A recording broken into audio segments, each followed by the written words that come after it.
Fala, povo de Deus, que a graça e a paz do nosso Senhor Jesus Cristo esteja sempre com você. 6 horas da manhã, momento de elevarmos o nosso pensamento a Deus. E a palavra de hoje está em Mateus, no capítulo 12, do versículo 22 ao versículo 32. Diz assim a palavra do Senhor: Jesus e Beelzebul. Então trouxeram a Jesus um endemoniado, cego e mudo. Jesus o curou e o homem passou a falar e a ver. E toda a multidão se admirava e dizia: Não seria este por acaso o filho de Davi? Mas os fariseus, ouvindo isto, diziam: Este não expulsa demônios senão pelo poder de Beelzebul, o maioral dos demônios. Mas Jesus, sabendo o que eles pensavam, disse-lhes: Todo reino dividido contra si mesmo ficará deserto, e toda cidade ou casa dividida contra si mesma não subsistirá. Se Satanás expulsa Satanás, está dividido contra si mesmo. Como então o seu reino subsistirá?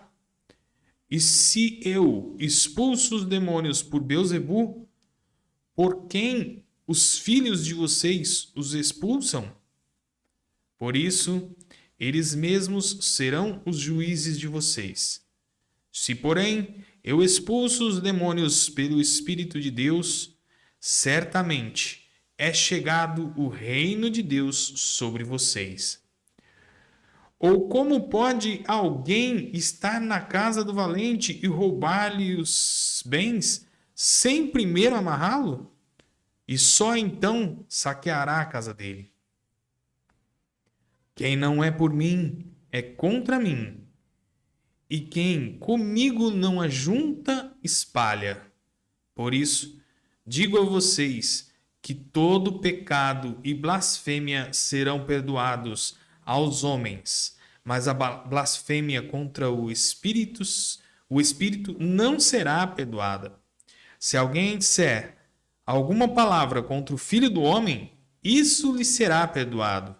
Mas se alguém falar contra o Espírito Santo, isso não lhe será perdoado, nem neste mundo, nem no porvir.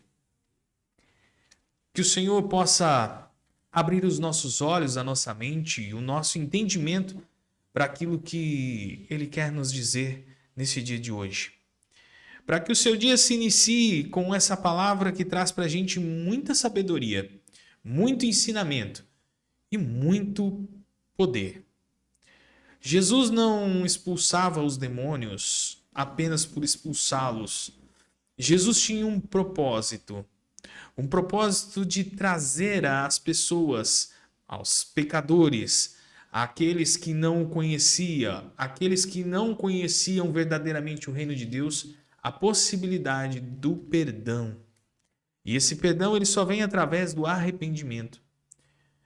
E quando indagado, Jesus sabiamente colocou à prova: se ele não expulsa os demônios pelo poder de Deus ou pela santidade que ele trazia em si, que dirá então os filhos dos homens que o faziam anteriormente? Então ele até indaga dizendo que Beelzebul jamais expulsaria demônios, porque ele criaria um problema para si próprio. Uma casa dividida jamais prosperará. E o texto termina nos fazendo um alerta importantíssimo.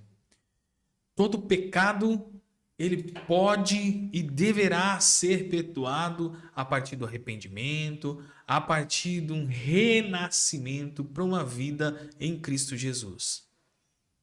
E apenas o pecado ou a blasfêmia contra o Espírito Santo, esse não será perdoado nem aqui e nem no porvir.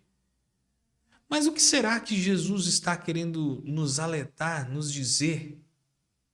Talvez, apenas talvez, leve para a reflexão do seu dia, leve para uma reflexão de vida, que quando nós pensamos e falamos sobre o Espírito Santo de Deus, nós estamos falando sobre a essência do nosso Deus verdadeiro. Uma essência essa que é pura. Uma essência essa que traz consigo mesmo a abundância da graça e da paz do nosso Senhor.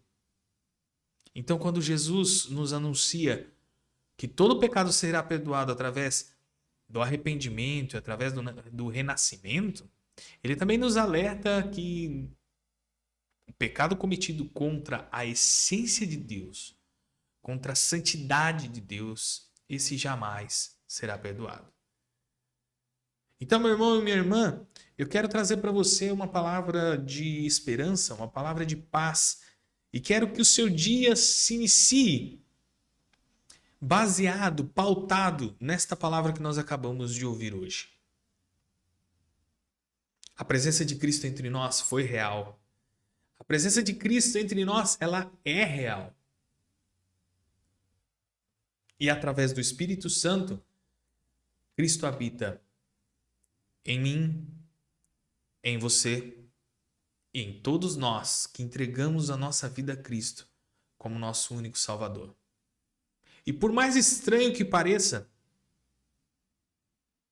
Cristo também habita, também é presente na vida de todos os pecadores. E a única coisa que talvez nós possamos nos aprofundar ou tentar entender melhor ou estudar mais para alcançar um nível de sabedoria é de entender que nós não somos nada nem ninguém sem a presença do nosso Senhor. E que ao invés de pedir a presença de Deus em nós, nós deveríamos então dizer: Senhor, aflore em mim aquilo que está aqui dentro de mim. Porque quando Jesus estava partindo, lá na cruz, ele disse: eu vou, mas eu vou deixar o Consolador com vocês. Então, Cristo já está em nós através do Espírito Santo. E ao invés de pedir, vem Espírito, talvez, apenas talvez, como reflexão, nós deveríamos dizer: Espírito Santo, aflore em mim aquilo que está no meu coração. Porque se você crê na palavra de Cristo, você crê que Cristo habita em você através do Espírito Santo que já está em você. Pense nisso. Deus abençoe e que seu dia seja repleto de paz, amor e muito, mas muito Espírito Santo na sua vida. Amém? Fique com Deus e até mais. Tchau, tchau.